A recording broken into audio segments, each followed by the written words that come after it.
علیہ السلام نے ارشاد فرمایا دو ایسے کام ہیں اگر مسلمان ان کو اپنا لیں تو اللہ وحدہ لا شریک ان کو بلا حساب اجر عطا فرمائے گا۔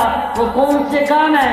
آقا علیہ السلام نے ارشاد فرمایا پہلا جو کام ہے وہ یہ ہے جب کسی کو کوئی مصیبت پہنچے وہ بندہ اس مصیبت پر صبر کر جائے۔ اگر اللہ وحدہ لا شریک اس بندے کو کوئی خوشی عطا کرے تو اللہ وحدہ لا شریک کا شکریہ ادا کرے تو دیکھ لینا محرم کے اندر صبر کرے تو سننے اور ربیع الاول کے اندر آ کے خوشی منائے تو سننے۔